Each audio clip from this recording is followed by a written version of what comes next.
arrive en deux, donc c'est-à-dire que ce thème qui est très actu va quand même, on va l'aborder assez tôt, mais on va commencer du coup par la tech. C'est drôle, vous marrer maintenant et puis après. Mais moi, si je suis très honnête, les 4 sujets sont extrêmement liés, quoi. C'est-à-dire que techniquement, on parle des retraites, mais la tech fait changer la philosophie de la retraite parce que rien qu'avec les intelligences artificielles apprenantes autonomes. Est-ce que ça va pas de base tout un peu remettre les cartes sur la table? Donc techniquement c'est lié. Faut-il faire des enfants par rapport à la tech et les divertissements qu'on a liés à la tech et les plaisirs éphémères? Est-ce qu'on a envie de faire un gosse et devoir entre guillemets se gérer un gosse alors qu'en fait tu peux t'épanouir grâce à la tech aujourd'hui jusqu'à la fin de tes jours et vivre une vie de consommateur épanoui? Et le rapport au travail, pareil, hein, tu réfléchis par rapport à l'écologie, est-ce que le télétravail, etc. Par rapport à faut faire des enfants, oui, mais le travail, les retraites aussi. Moi je trouve que les 4 sujets sont liés. Moi je trouve que Doig a très bien résumé les enjeux et je propose de mettre fin au stream maintenant parce que je sais pas si on pourra ajouter par rapport à ça. Non mais t'as raison, tout est lié. La boucle est bouclée. C'était très bon. Ici c'est la démocratie, c'est vous qui avez voté. Les retraites l'arrêt du live. En 2, merde. Les enfants en 3, le rapport au travail en 4 et en 1, l'actu de la tech. C'est une victoire nette par KO de Pépé Garcia. Je suis super content. Vraiment, j'en ai les larmes aux yeux depuis le début. Maintenant, je sais pourquoi. Les larmes aux yeux. Je suis émotif comme garçon. J'ai pas l'air comme ça, mais je me noie de l'intérieur. J'ai des larmes de Niagara à l'intérieur. J'avais jamais assisté à ce pouvoir. On en avait beaucoup parlé, mais là, c'est impressionnant. C'est impressionnant. C'est la contrepartie. Je commence par la question de Neddy.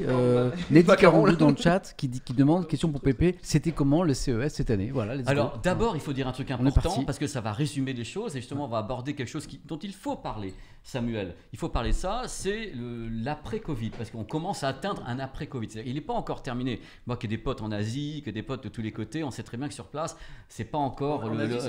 Au Japon, c'est gravissime. Ils ont encore ils ont le masque dans la rue. Ils ont le masque dans la rue. En Corée, ils vont l'enlever. Ça y est, en Corée du Sud, ils enlèvent le masque. En Chine, ils l'ont pas. Ça dépend des provinces. Alors, le CES de Las Vegas, on va commencer par ça. D'abord, c'est le plus gros salon qui existe au monde. Il n'y a jamais eu plus gros.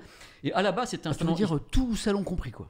Non, tech. Tech, avenir, tout type de... Alors au début la tech c'était plutôt les télés, tu vois, à Las Vegas on allait voir les télés, oh là là comme c'est beau les télés.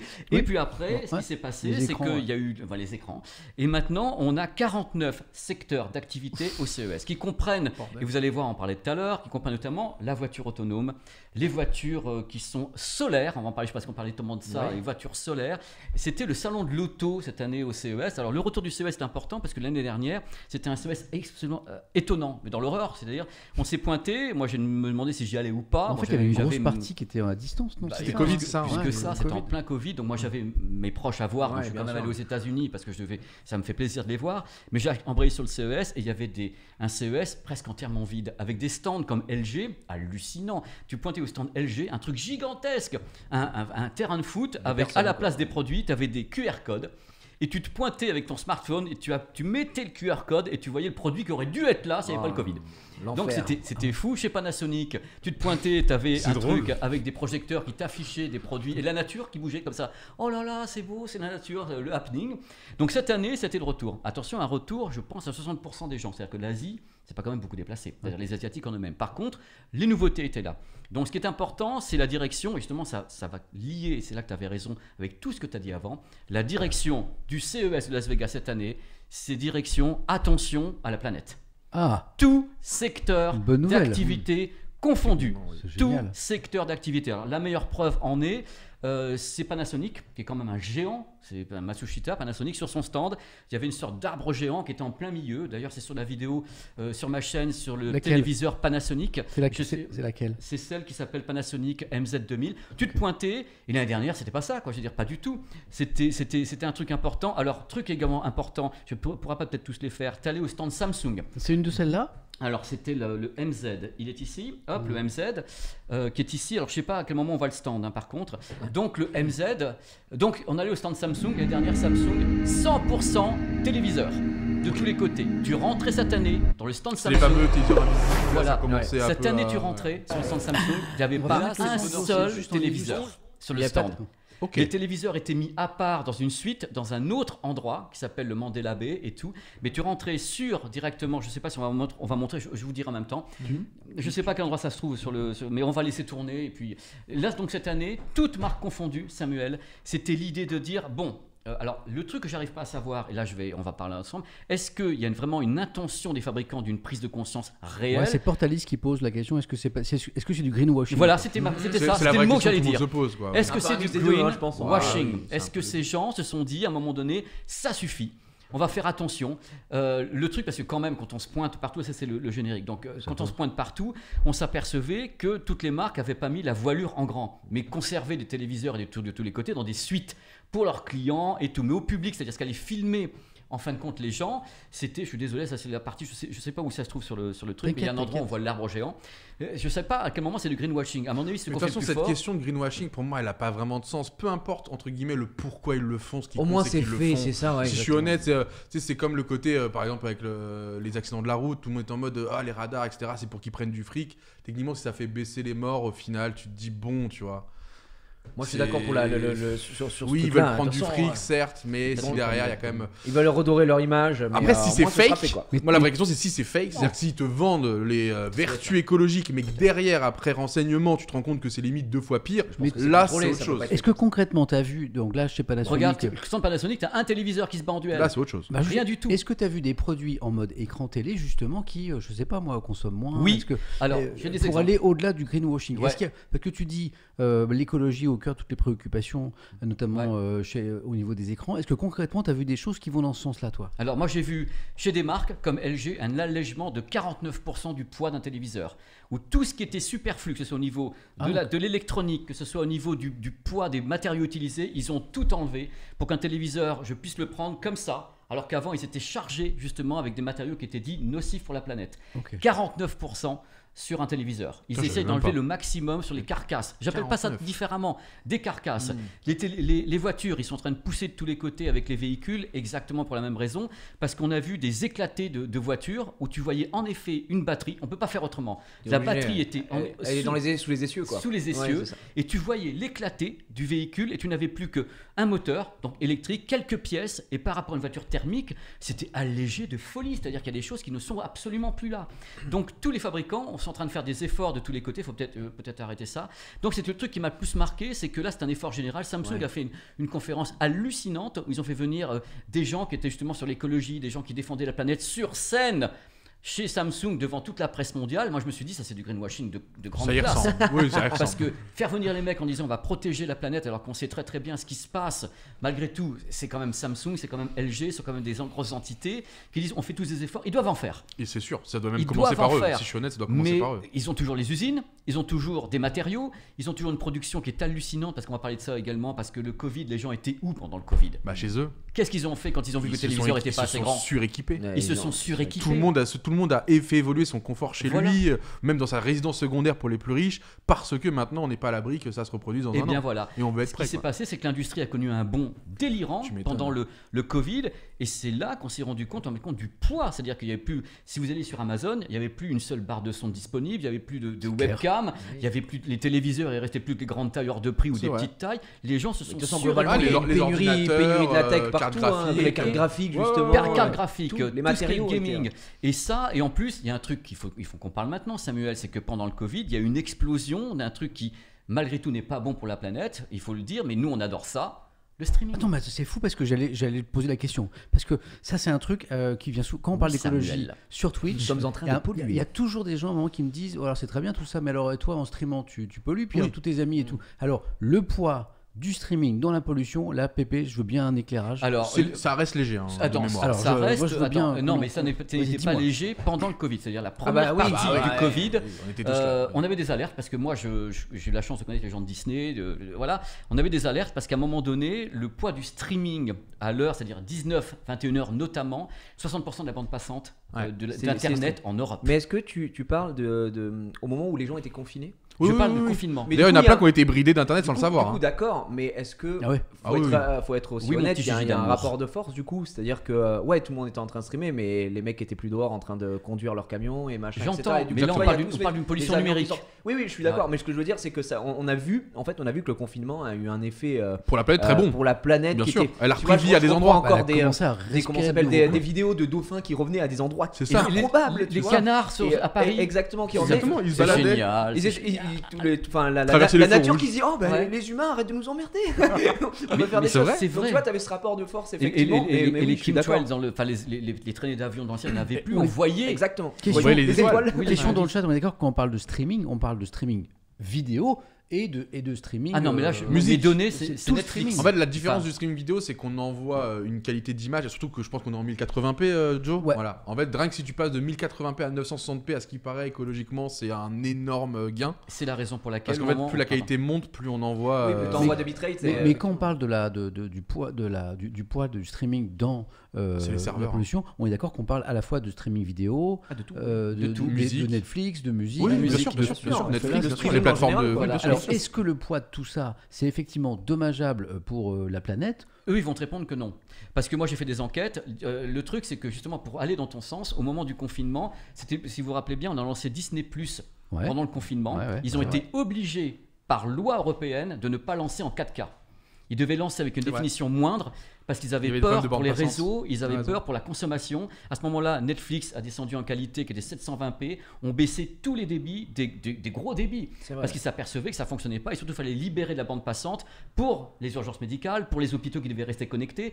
Il y avait une sorte de plafond de verre qui, malgré tout, il y avait une marge, on savait très très bien, mais c'est pour donner l'importance du débit. Actuellement, ils font des serveurs de plus en plus comment dire, en ce qui concerne Netflix, Disney et autres, on arrive à faire des serveurs avec des nouveaux codecs vidéo, donc d'une compression qui est plus forte tout en gardant la qualité. Ok. Donc on arrive là actuellement à avoir un débit Qui fait que ça consomme moins du coup. Ça consomme moins, ouais, oui. d'accord. c'est-à-dire que l'idée, c'est de faut faire évoluer la compression tout en gardant la qualité. C'est le seul challenge de l'industrie pour les années à venir. C'est la seule façon qu'on a d'essayer de limiter la casse. C'est d'avoir la même qualité avec un codec différent de compression. C'est ce que fait Netflix. Il y a ce qu'on appelle, on va pas aller dans les détails techniques, la V1 et autres, Ouais, bien qui sûr. travaillent à fond pour permettre ça. Et c'est déjà la différence par rapport à ce qu'il y avait auparavant. Moi, j'ai malgré Je lis- tout... je lis Non, mais juste le message bien de- sûr, avec plaisir, de les questions. Pilou qui dit je travaille dans le numérique responsable, qui dit Pilou. Oui. 60% des équivalents émissions de gaz à effet de serre du numérique viennent des terminaux et du matériel. Le reste, bande passante, serveur, stockage, c'est marginal. C'est un éclairage intéressant. Mais c'est pas... Bah oui, merci de... C'est quoi qu'il appelle terminaux? Oui. Les téléphones, tu vois. Ben, ouais, téléphone, Ce qu'il reçoit. PC, Ok, d'accord. ouais, exactement, exactement. reçoit. Voilà. Mais la bande passante... Parce qu'en non. fait, il faut fabriquer tout ça. Yes. Et en fait, ce que nous dit ce viewer, c'est que D'accord, l'essentiel. c'est plus Ouais. la création de la tablette Oui, qui et pollue qui va que le polluer, fait bah. que tu regardes YouTube pendant Ouais. un an, quoi. Ouais. Ça reste assez logique. Ah, moi je l'avais pas forcément, je pensais vraiment que la bande passante, La du bande coup, passante a envoyait, comme été Mais endommagée. je pense, hein. mais à l'instant T, quand tu prends le produit fini ici, il a coûté tellement cher en termes fabrication. de fabrication, Ouais, mais c'est sur vrai. plein de Avec points. les Parce qu'en fait, terras quand tu et prends tout. ça, il n'y a pas que la fabrication des matériaux, etc. C'est où c'est que ça a été acheminé, ça vient de quel pays, parce que telle pièce a été mise là, mais il a fallu peut-être la prendre par bateau, par avion, prendre t'as des raison. camions qui eux D'où ont les pris pénuries. de l'essence qui a été pris. Et en fait, à la fin, tu as un produit t'as fini qui a infiniment plus pollué que, oui, effectivement, peut-être 10 ans de streaming. Mais tu vois. le problème de l'industrie, justement, Dis. Samuel, les petits loups, tout le monde, c'est que on a beau enquêter, il y a quand même une sorte d'énorme écran de fumée. C'est-à-dire qu'ils ont du mal à répondre à la question. C'est-à-dire que moi, plusieurs fois, je me suis pointé, dire alors on en est où? Votre usine, on en est où? Alors moi, j'avais par contre été chez les Japonais, chez Sharp, qui fabrique des écrans, et chez Sharp au Japon, quand ils construisent une usine chez Sharp, tous les arbres qui ont été utilisés, qui étaient là, Ouais. ils les prennent avec des sortes de trucs, ils les replantent quelque part, Ah, ok. et tous Classe. les plafonds, enfin tous les toits, c'est des cellules photovoltaïques. D'accord. Donc tout est recyclé. Parce que le Japon a pris assez Après, conscience ils ont une rapidement. démographie Ils différente. ont une démographie différente, Donc, ils ont c'est de bien. la nature qui peut être très violente avec eux, et Mm. tremblement de terre, donc ils ont pris ça à bras le corps. Ah, je savais pas que le Japon ils étaient aussi avancés sur tous ces J'avais entendu sujets-là, cette histoire moi. de arbres qu'on Oui, déplace les tellement il y a arbres, du ils enlèvent. respect. Ils ont une sorte de grosse machine, allez sur internet, on la voit, ils prennent les arbres, Il déracine tout. ils déracinent tout, ils replantent juste à côté. Exactement. En Il y a plus, une forme à de côté. respect en mode ils étaient là avant nous. Donc, Voilà, ils étaient là avant eux. ouais. Et en plus, cellules photovoltaïques, c'est-à-dire tout est solaire. C'est ce qu'ils essayent de faire. En plus, un pays qui est très ensoleillé, globalement, à part pendant la saison des pluies. ouais. Donc, le truc, c'est que moi, j'ai toujours eu du mal à avoir les informations. Mais ce que j'ai vu à Las Vegas, c'est que j'ai jamais vu autant de messages et autant d'intentions et autant de produits où je me suis dit, mais ils ont allégé, ils ont enlevé. Les produits sont plus légers, même en les portant. On le sent immédiatement. Ils enlèvent des composants Donc, inutiles. donc tu réponds un petit peu à la question qu'on s'est posée. Pour toi, c'est pas que du greenwashing. Il y a une prise de Il y a une conscience. prise de conscience. Peut-être aussi parce que les consommateurs, justement, eux, veulent consommer plus propre et qui vont peut-être être tentés par les Exactement. produits dont tu Bah, nous c'est du parles. greenwashing. Il y a de quelque l'image part. du coup, oui, il y a de C'est- l'image. et donc C'est on du y greenwashing, revient. Samuel. Oui, C'est ils on vont y dire revient. regardez, achetez notre produit parce qu'il est Ouais. plus. Mais ce il qui est plus compte, c'est le safe. résultat final. Moi, ce que je De toute façon, réfléchis, c'est que je suis en train de me dire, ils enlèvent des composants, mais ils te le vendent plus cher. Alors forcément, il y a une recherche Oui, bah, qui il y a doit la être pénurie. financée. qui- Mais en fait, ils sont en en fait, ils sont en train de gagner encore plus d'argent. Non, mais le truc, c'est le fameux truc de je te fais un petit truc pour toi parce que t'as l'air d'eux, mais en fait, je gagne plus parce qu'en fait, je te prends plus au final. Alors, il y a un truc qui est fou. Une fois que les recherches vont être remboursées. Il y a un truc qui est fou, ce que tu viens de dire, parce que tu as tellement raison. Je vais prendre un exemple Déjà, simple. j'ai raison. Mais non, mais je suis pas là pour. Je te dis quand t'as raison, mon petit loulou. Alors, le truc, c'est qu'il y a eu un exemple particulier dans la profession. Il y a un casque qui est très très vendu, que certainement les gens connaissent, c'est le XM4 de Sony, qui est un casque anti-bruit, franchement, un casque extrêmement populaire. Le XM4 de Sony, sa version XM5, a été une version avec des composants qui ont été issus du recyclage de composants venant de l'industrie de l'automobile. Ça, c'est super. Ben oui, mais les produits coûtaient 40 € plus cher. Et du coup, les gens ont dit, mais pourquoi 40 € plus cher? Parce que les matériaux, ils sont recyclés, ça nous coûte cher, et ça vient de tous les plastiques de l'automobile. Et les gens l'ont acheté ou pas? Les gens achètent moins. Le vrai c'est le problème. Le principal problème de l'humanité, c'est son pouvoir d'achat. Au porte-monnaie, voilà, le pouvoir d'achat. Les gens parlent beaucoup de l'écologie, mais dans leur foyer, ils vont parler d'abord du pouvoir d'achat pour ceux qui ne peuvent pas se permettre, et ensuite de l'écologie. L'écologie, c'est aussi un bon truc pour ceux qui ont des vies, on va dire, qui sont assez aisées, où tu te dis, mais tout le monde ne peut pas se permettre. Ce qui serait bien, c'est que l'écologie devienne dans les droits de l'homme. Mais tu sais que tu mets le doigt sur un truc essentiel. Si vraiment la crise des gilets jaunes, ça, elle naît de la taxe carbone, qui devait alourdir le prix des carburants. Les gens qui ont dit, attends, au début les gilets jaunes, après c'est devenu quelque chose de plus complexe, mais au début les gilets jaunes, c'est des gens qui disent, attends, t'es gentil, moi j'ai besoin de faire mon plein parce que je vis souvent loin des villes, parce que j'ai pas pu me loger dans les villes. Bien sûr. Donc je roule pour aller au travail, je roule pour aller à l'école, je roule pour aller faire mes courses, et donc il y a une partie de la population qui dit l'écologie c'est bien beau, mais avant nous on doit manger à la fin du mois. Exactement. Mais ils ont totalement raison. Sur ce sujet-là, techniquement, il faut pas que l'écologie soit punitive, ça peut pas marcher. Le vrai problème de l'essence, le vrai problème de l'essence, c'est que c'était punitif, mais envers principalement une catégorie de personnes. C'était pas équitable. En fait, on te fait croire que c'est équitable parce que tout le monde prend de l'essence. Sauf que non, on n'utilise pas l'essence à la même valeur. C'est-à-dire rien qu'à Paris, vous êtes très nombreux à prendre les transports en commun, par exemple, ou alors à la limite, nous on a une vie par exemple aisée. Moi je me dis l'essence est à 4 €, je vais prendre un Uber électrique. Lui il est resté à 22 € la course, moi je peux me permettre, du coup je mets pas 3 € le litre. Non, et puis alors que celui qui est entre guillemets à 200 bornes de Rouen, qui travaille à Rouen, lui il peut pas se dire je prends un Uber. Donc en fait moi je l'entends, tu vois, le côté gilet jaune où il y a des trucs peut-être. Après le mec qui bosse à Rouen, qui habite à Paris, il a pas compris un truc. Non, mais qui bosse à 200. Non, j'ai 200 bornes de Rouen pour aller. Habite à Rouen, frérot. Non, mais je te donne des exemples où il y en a qui sont obligés de prendre la voiture. L'exemple du casque de PP, c'est pareil.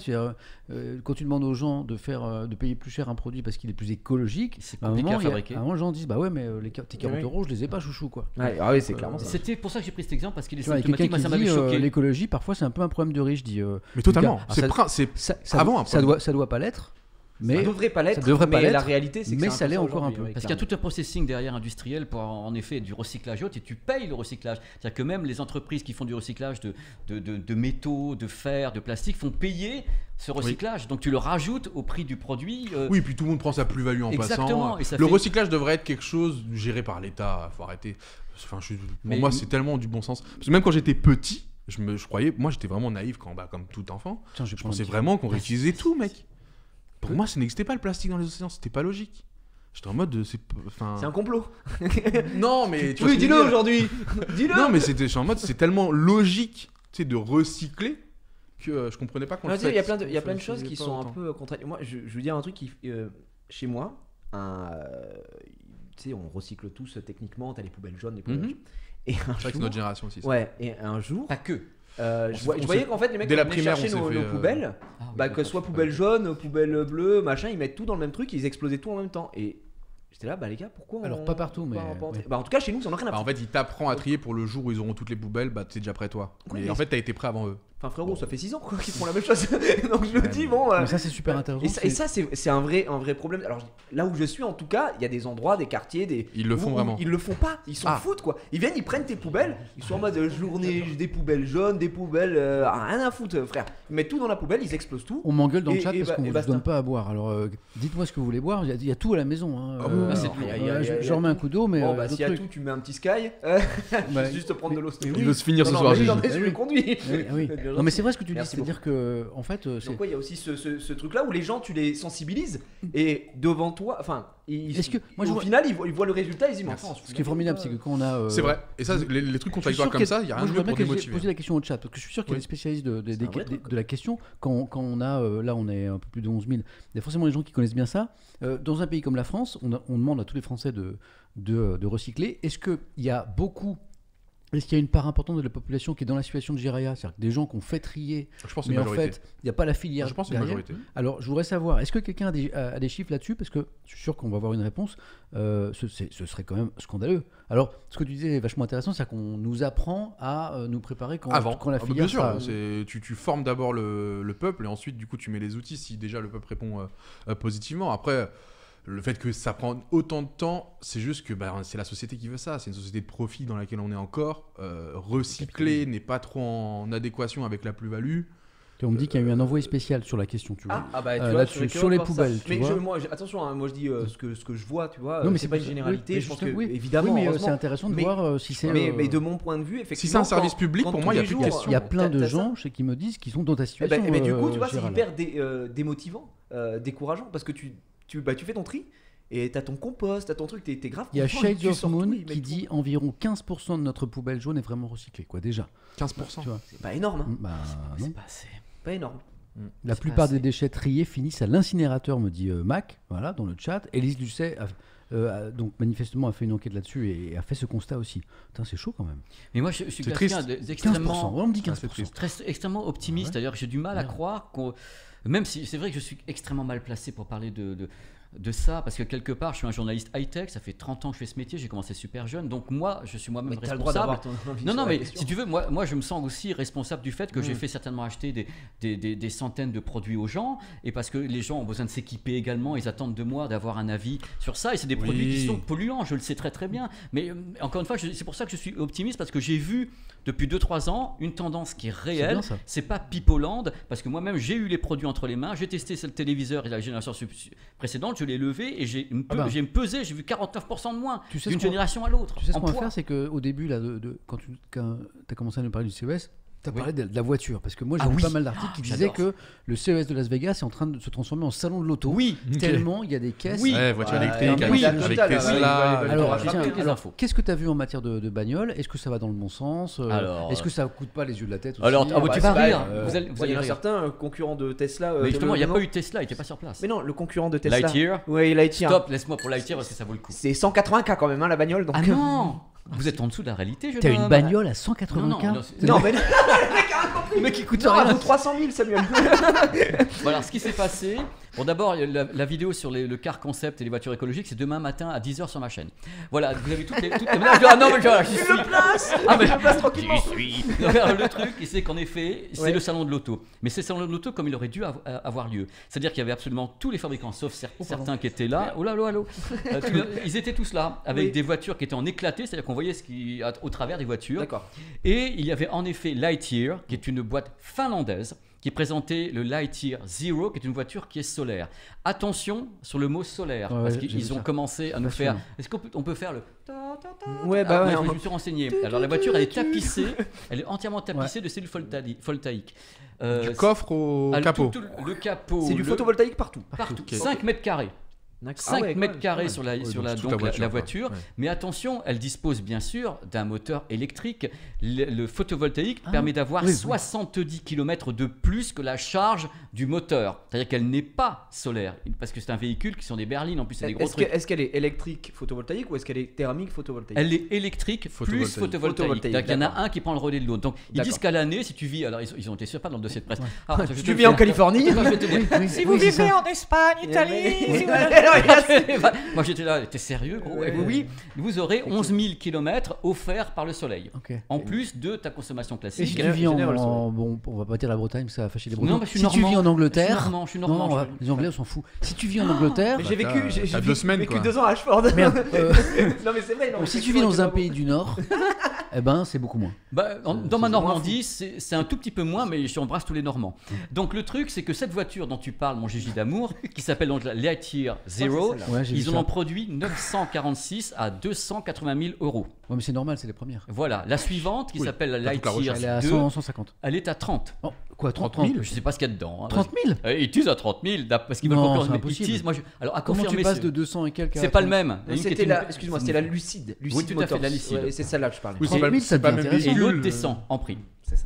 Et l'autre descend en prix. Attends, pour 30 000, t'as quoi? Raconte-moi la voiture. Alors celle qu'on a vue, nous à 30 000, était très très mignonne.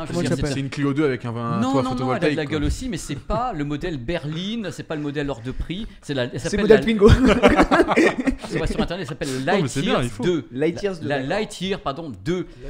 Lightyear 2, j'arrive plus à cette heure-ci. Ah, ok, j'ai compris. En fait, j'ai compris. Samuel. Non pas que t'as pas un en gros, pour 30 000, tu l'achètes, mais il faut que tu la montes toi-même. Mais non. Alors donc, attends, mais je peux me gourer sur le prix. Tu dois faire la finition. Moi, j'ai une sorte de dossier de presse qui était, c'est la 2, elle s'appelle la 2. Je le reçois en kit chez toi. Normalement. L'enfer. T'as le carton 2 là, j'ai plus la notice. Vous envoie la deuxième partie le mois prochain aux éditions Altaïa. Lightyear, l'année, c'est Lightyear 0 et Lightyear 2. 2,50 au marchand de journaux. Lightyear 2, c'est la nouvelle.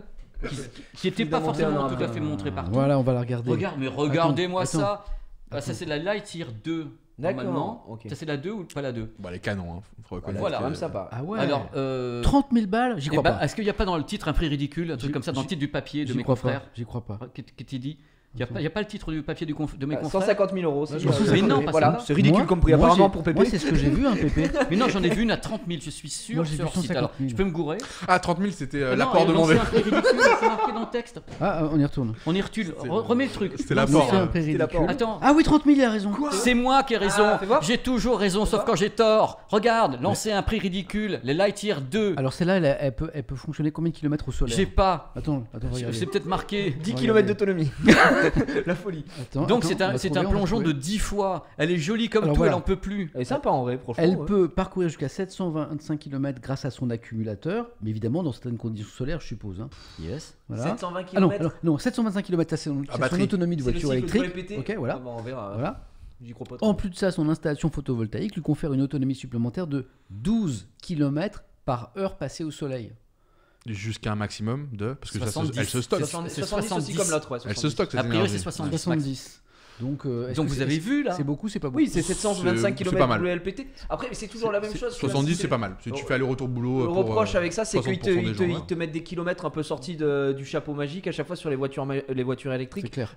Aujourd'hui, ça dépend littéralement de tes besoins. Ce 725 km, ça peut être 800, 900 si tu fais que du 70 km/h toute ta vie. Moi, aujourd'hui, j'avais acheté un modèle 3. Modèle 3, c'était vendu en tant que 520 km cycle du LPT. Je le fais 280 parce que je fais que de l'autoroute. Donc, c'est pas la réalité, tu vois. Et ça, c'est un petit reproche que j'ai à faire aujourd'hui sur les constructeurs automobiles électriques, sur la techno, etc. C'est qu'ils te donnent pas les valeurs réelles en fonction de ta propre consommation. Il devrait y avoir une réglementation pour t'expliquer. Une charte, voilà, autoroute mixte, machin, etc. Ils mettent ça un peu, non? Oui, bah moi quand j'y suis allé, ils m'ont dit oui, tu feras 500. En mixte, 450, 500 km. Tu sais qu'il y a ça en fonction de s'il fait froid. Il y a quelqu'un qui m'engueule parce que j'ai dit 30 000 balles, c'est que dalle. Alors, ah non, c'est pas que dalle. Si, non, quand je dis ça, c'est que pour un véhicule neuf, non, pour un véhicule neuf, le prix des voitures neuves aujourd'hui, attention. Quand tu prends, moi je connais bien, bon, il n'y a pas de placement de produit, mais bon, moi j'ai acheté un Duster d'occasion il n'y a pas longtemps. Placement de produit. Voilà, parce que je voulais pas mettre trop d'argent dans la voiture, j'ai pas envie trop dépenser de thunes, mais un Duster neuf aujourd'hui. 50 000, 45 000. C'est plus de non, Duster Dacia. Ah pardon, c'est 12 13 000.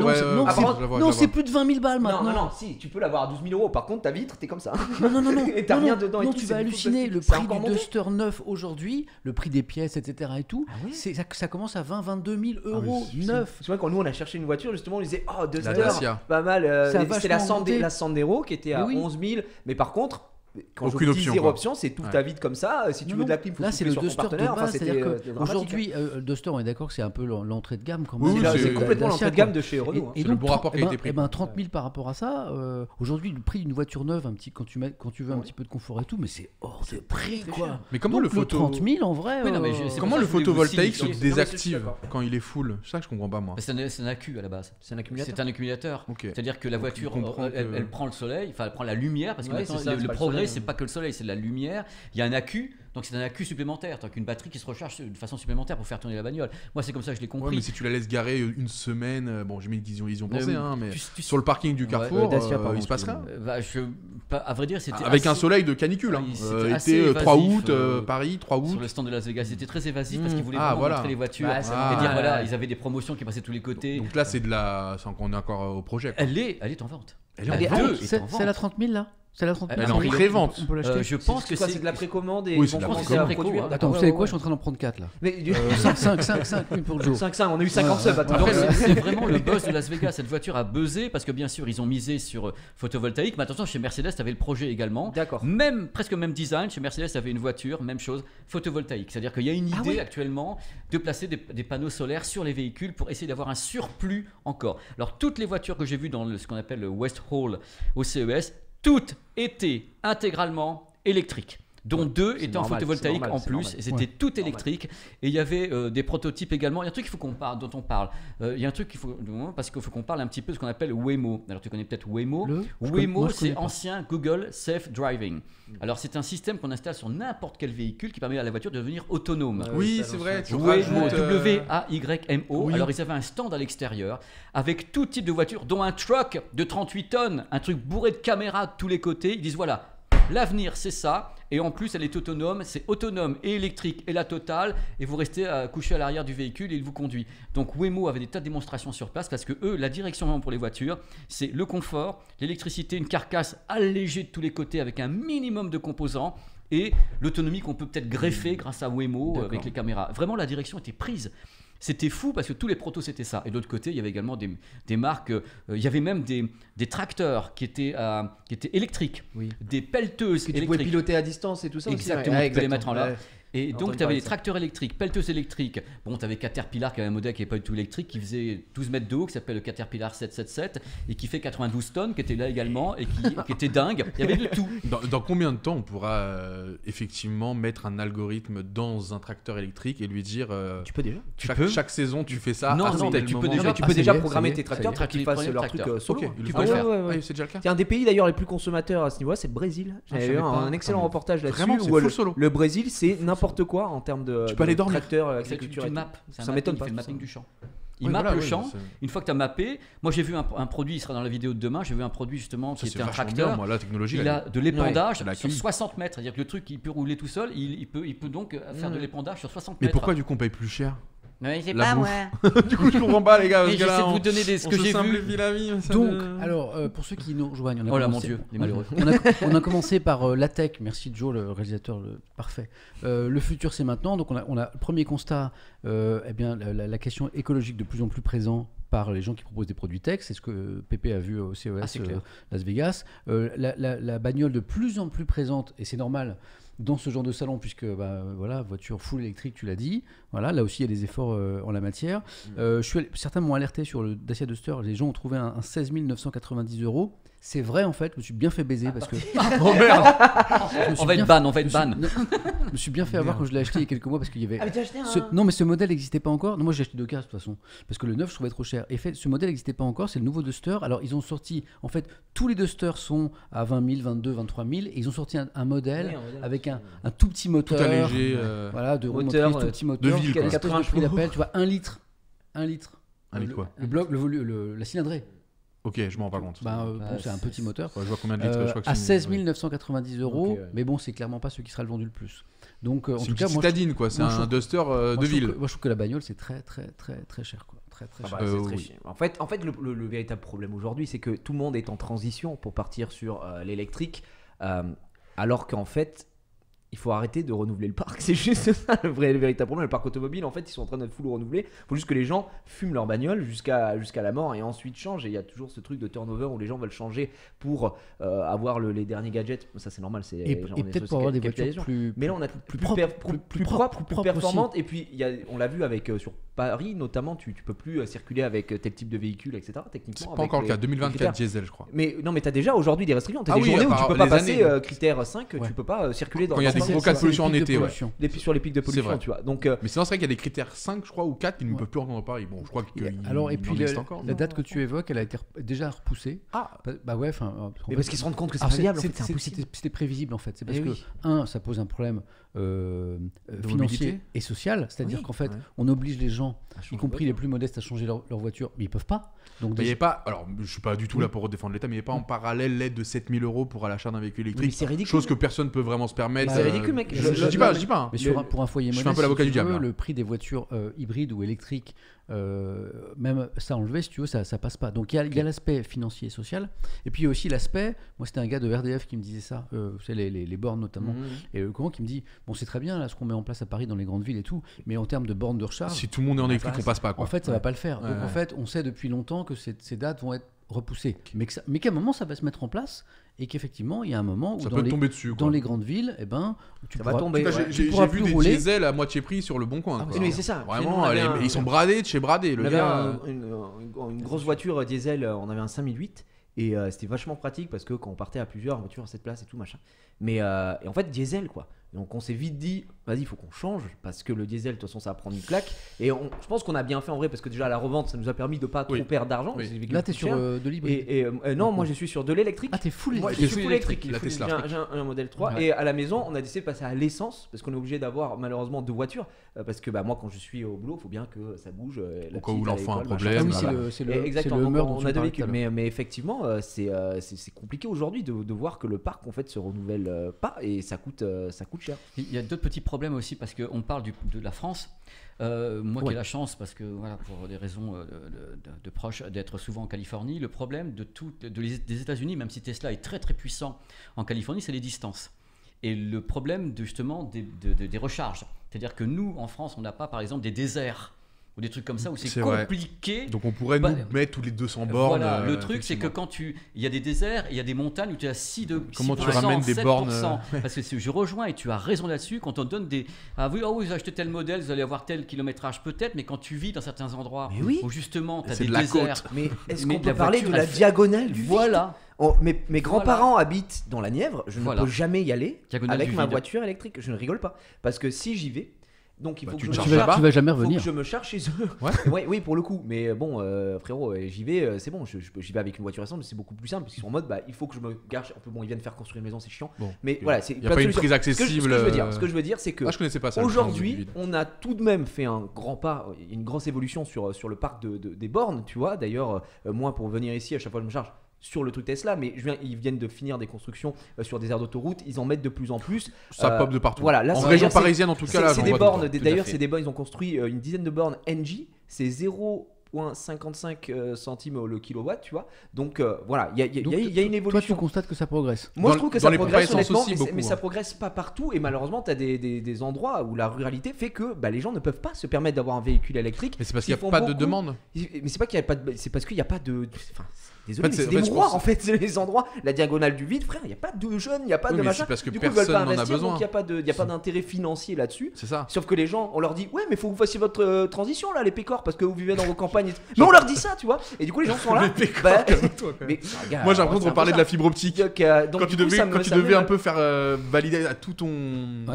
Tous tes voisins, etc. Parce que pour avoir la fibre optique, il fallait montrer un peu pour qu'ils viennent installer à Orange, à Bouygues, qu'il y avait vraiment un marché. Et du coup, tu devais un peu convaincre quand tu étais en copropriété, un peu tout le monde, de dire oui. Et puis tu avais des gens de tout âge, donc tu étais en mode vraiment, je te jure que c'est bien.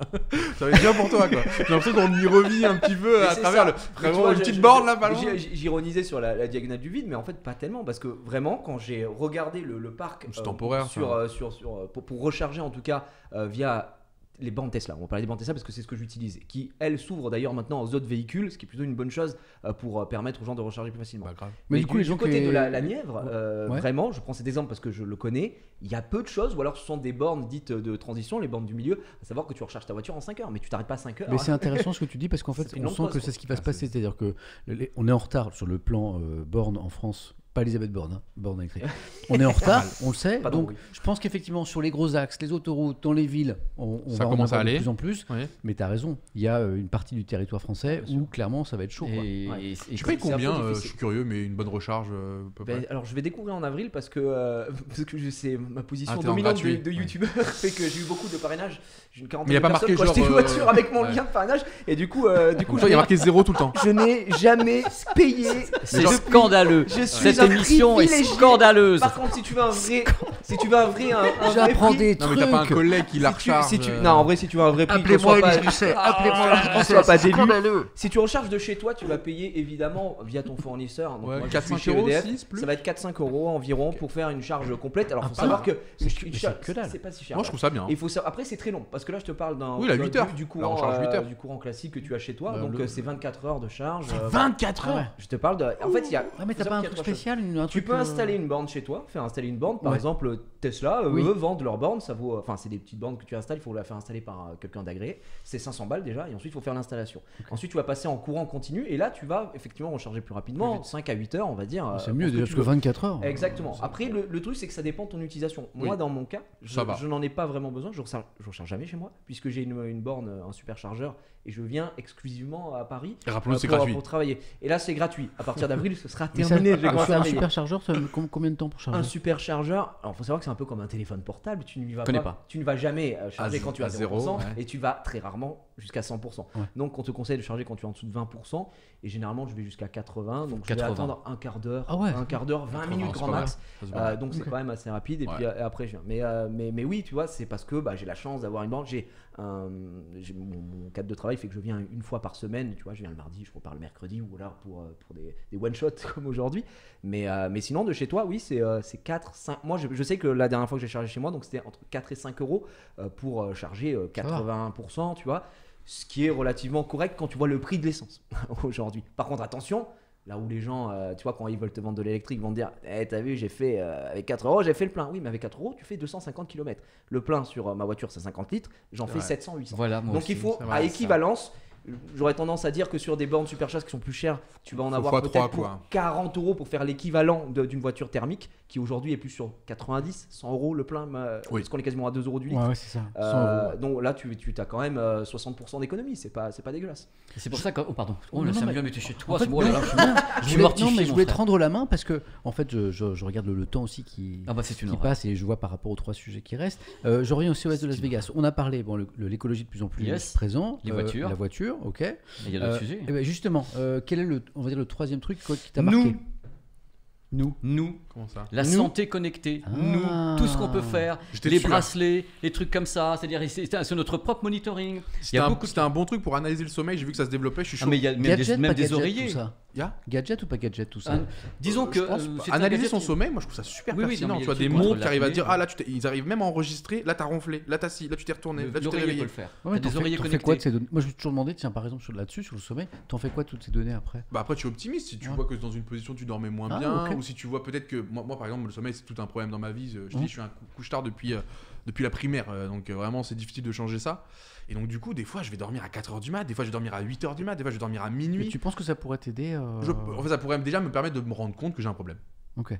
tu Vraiment sais de que- manière visuelle en me disant mais oui c'est pour ça que t'es fatigué souvent parce que Ok. t'es pas sur des sommeils réparateurs, Ok. parce que ton rythme est pourri et en fait de par les données je pense avoir des conseils derrière. Parce que le CES, ce qu'il dit, c'est qu'en effet, toutes ces données vont permettre déjà à quelqu'un qui a un problème de les soumettre à un professionnel. Voilà. C'est-à-dire que Ah, sans j'étais le dedans, professionnel, tu vois. c'est Ouais, j'étais dedans. c'est un gain de temps. On dit pas que tout est fiable parce que bien sûr les professionnels vont faire mais toi, dans ton cas, il y a les oreillers maintenant Oui mais connectés. je connaissais pas. C'est-à-dire que tu te mets la tête dessus, ils arrivent à voir tes mouvements, ils arrivent à entendre ton souffle. Non, mais pour là savoir carrément si t'as ça une apnée du enregistré. sommeil. Je crois que c'est l'Apple Watch, Oui, elle l'Apple- enregistrait. oui, tout à fait. Mais il y a Attends, d'autres marques, l'oreiller, ils il font- enregistre Ok. tout ce que tu fais dans ton lit? Non, tu peux le déconnecter, Par mon petit contre- Samuel. Attends, faut arrêter. T'imagines, pas t'arrives chez le médecin, tu connectes ton oreiller et dis oula, Oh là, monsieur bah, vous êtes Etienne, actif. C'est abusé. Tu fais dormir. Je jouais conscient.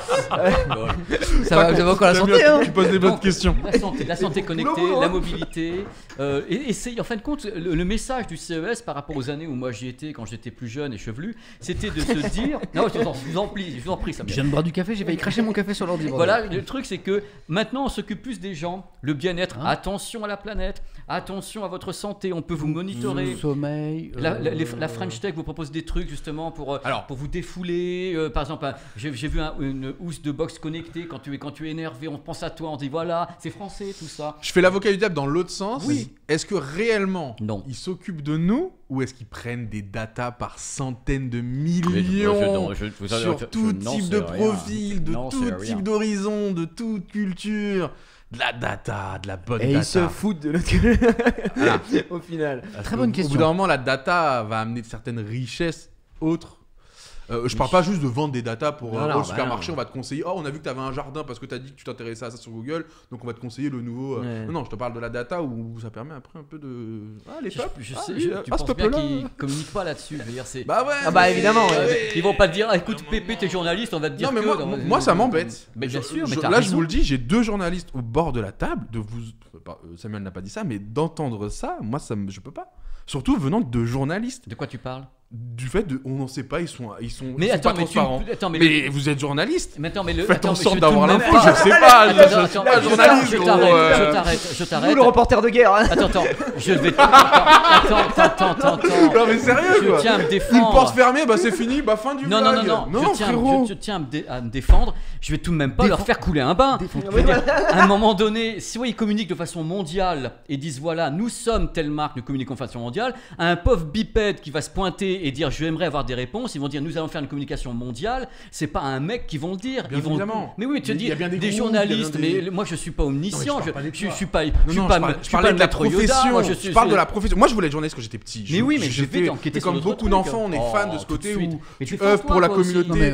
Mais non, mais je aimerais bien ton avis, Non, mais Samuel, on- sur les journalistes d'aujourd'hui. Oh, ça suffit. Pour beaucoup, Oh, contrôlés dans. Ça, C'est mais on est parti. où Non, On non, est c'est où attention, non, mais monsieur. laissez, non, mais, Monsieur Collard. Laissez Mais Douane, on est à l'ère d'un laissez téléphone. Douane Mais poser sa De question. l'information Moi, je veux bien instantanée. répondre à ça. Il y a rien de mieux pour le journalisme et la culture Il y a Maximus globale. qui dit dans le chat journaliste, journaler. Ouais, vous avez qu'à journaler. Non mais sérieux, Mais c'est la meilleure période pour vivre pour un journaliste, vu les Je outils qu'il a. m'éclate. À l'époque, fallait aller au Je charbon, m'éclate, moi. gilet pare-balles.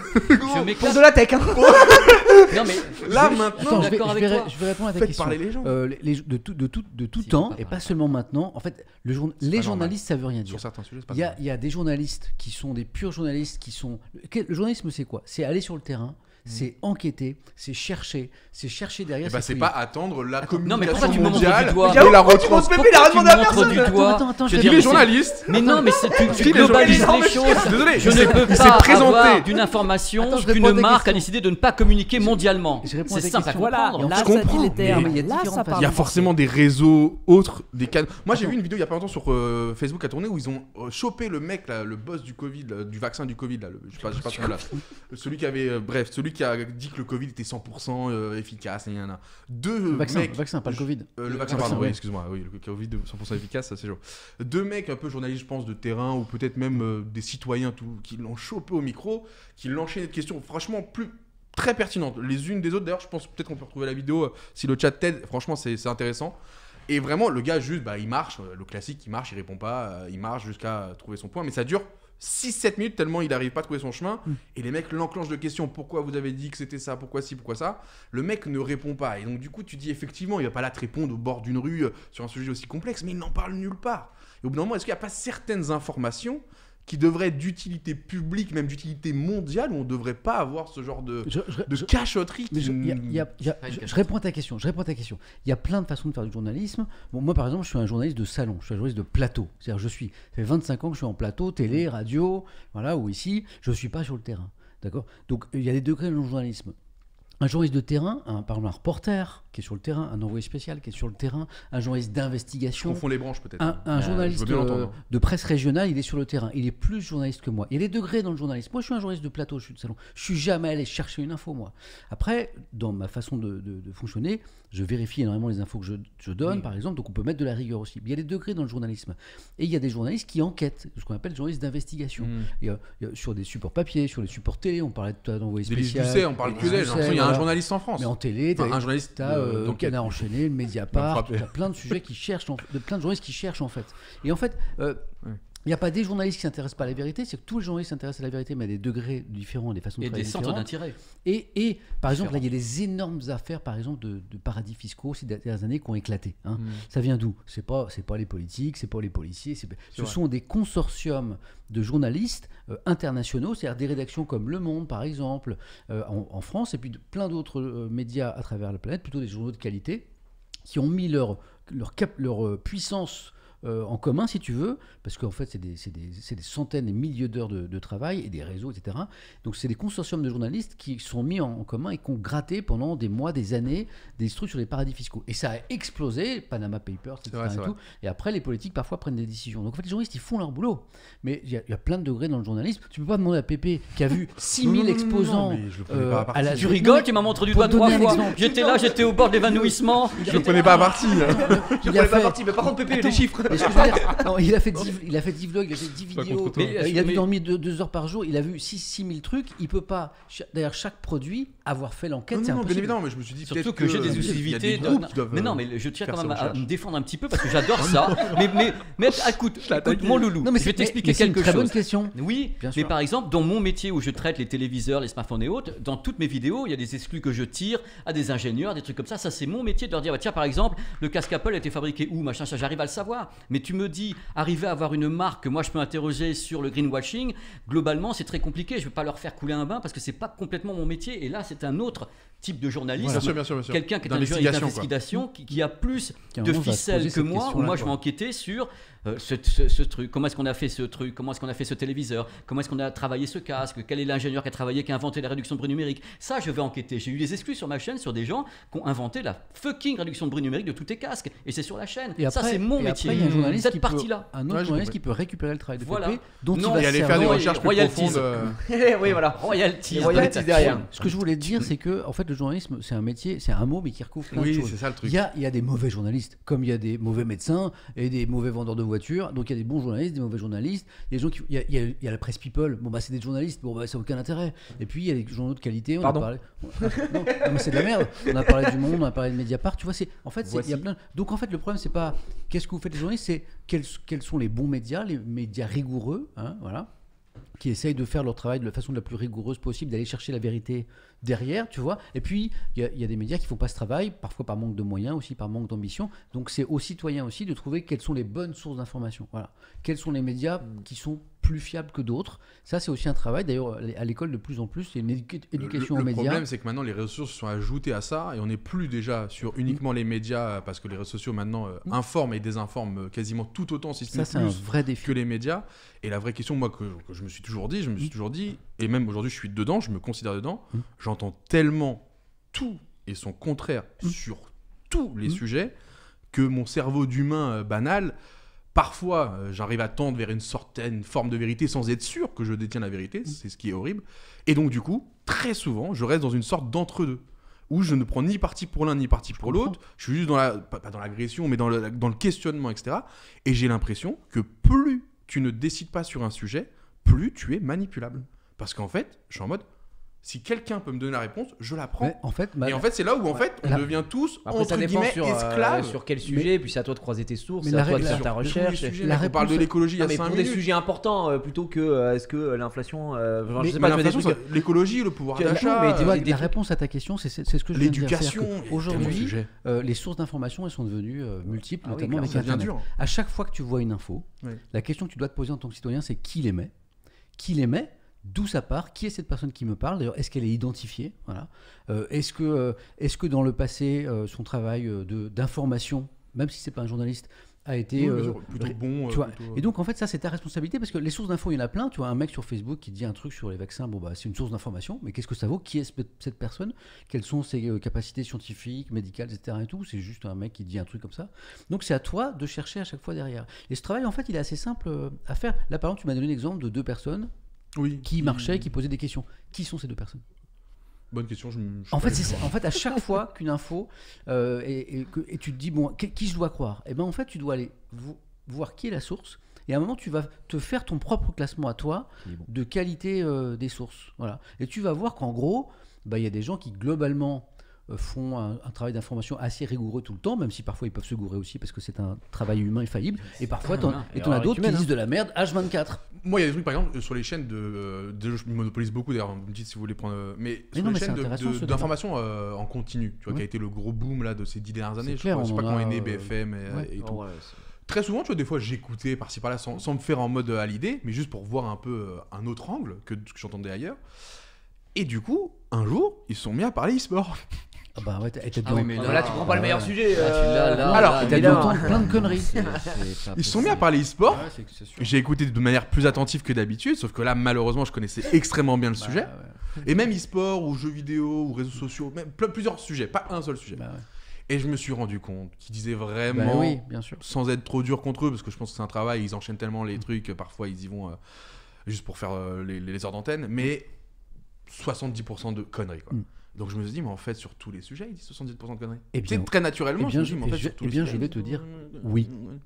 C'est-à-dire qu'en fait, c'est un truc qui. Alors, la chaîne Info, c'est un bon exemple, mais même un journal généraliste, même ceux que j'ai le plaisir de dire le matin. Pourquoi ?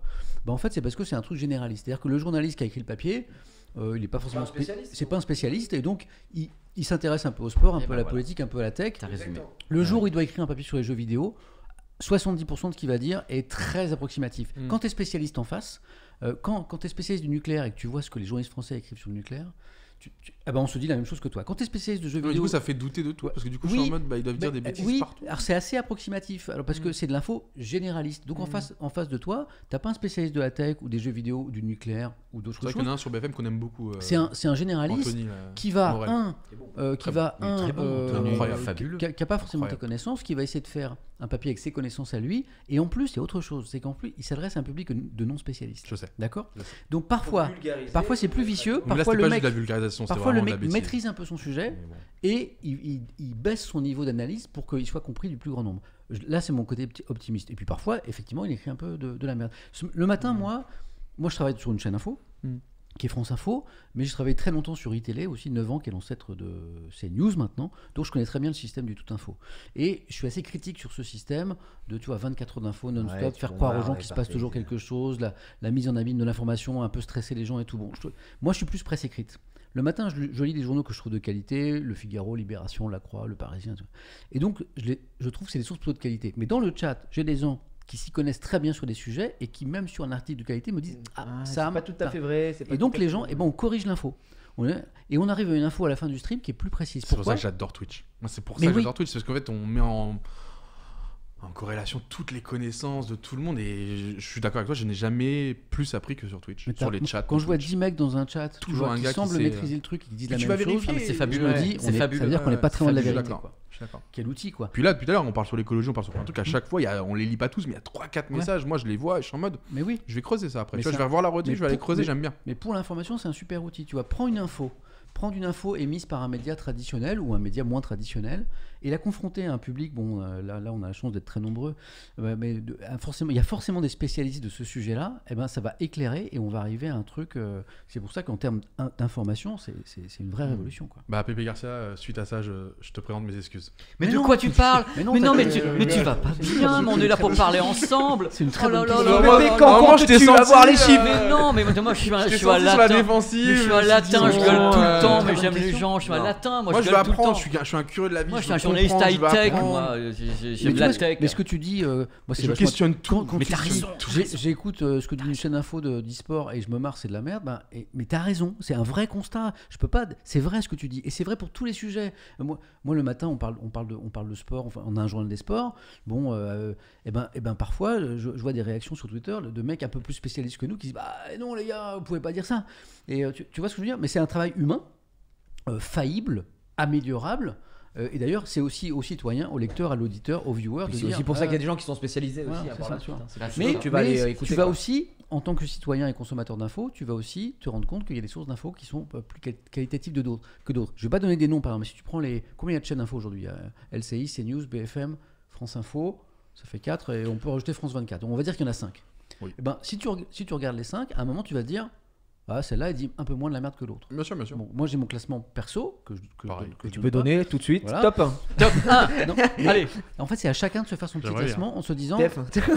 Eux, j'ai l'impression qu'ils sont assez rigoureux, quoi. Tu nous le donnes hors stream ton classement? Non, mais tout le monde le connaît, il est évident. En fait, moi, je veux bien l'entendre.